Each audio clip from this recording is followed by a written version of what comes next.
औज़ुबिल्लाहिमिनश्शैतानिर्रजीम बिस्मिल्लाहिर्रहमानिर्रहीम। Criminal revision number 12454/2022 Mohammad Asif versus state वगैरह Lahore high court की judgement. Honourable justice Mohammad Amjad Rafiq sahab ने इस केस को सुना। नाज़रीन इकराम, इसमें जो हम इशू डिस्कस कर रहे हैं कि मुलज़म के ख़िलाफ़ एक FIR दर्ज थी 302 पाकिस्तान पीनल कोड कत्ल का केस, उसने ये चैलेंज किया, इस हवाले से है ये।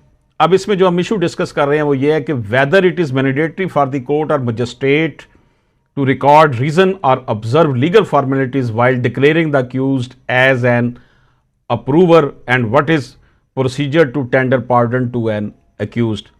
क्या ये लाजमी है कि अदालत जो है वो इसकी रीज़न लिखे, वजूहात लिखे कि किसी मुलज़म को जो है वो अप्रूवर करार दे दिया गया है, उसे एक किस्म का आपने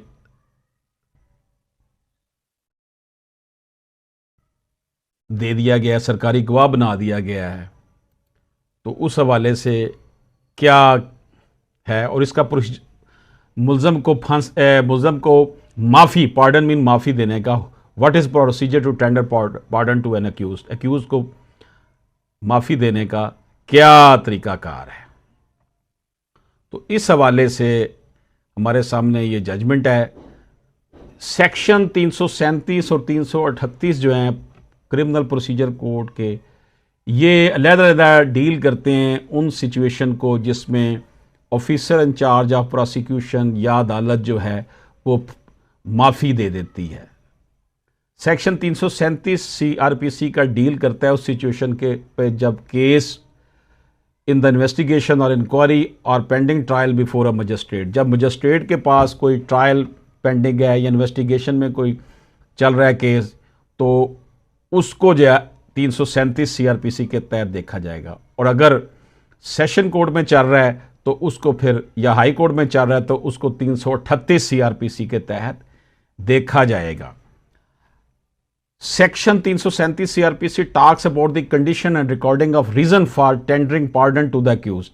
337 CRPC जो है वो ये बात रिक्वायर करता है कि वो कंडीशन लिखी जाएंगी, रिकॉर्ड करेगा मजिस्ट्रेट के मुलज़म को क्यों माफ़ी दी गई है। Sub section 1 of section 337 CRPC and sub section 1A of such section makes it mandatory by using the word shall for the magistrate to record his reason for so doing.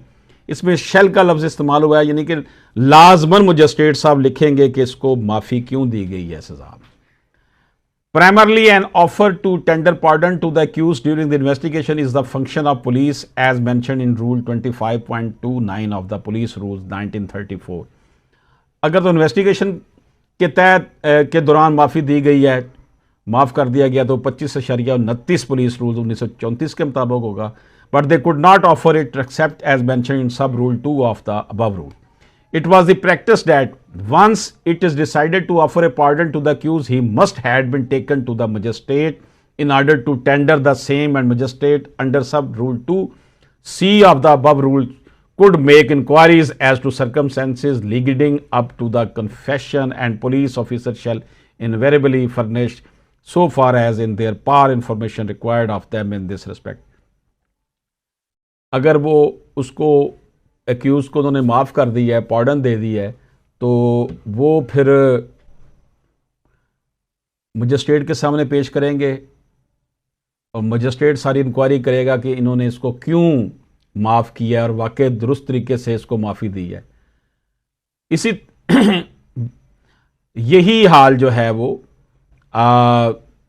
Session जज साहब अपने फैसले में करेंगे। Magistrate shall examine him as a witness during the trial, but before that he shall be taken into custody till the conclusion of trial as required by subsection 3 of section 337 CRPC sub rule 2F of rule 25.29 of police rules 1934 and rule 8 of chapter 14 of high court rules and orders volume 3।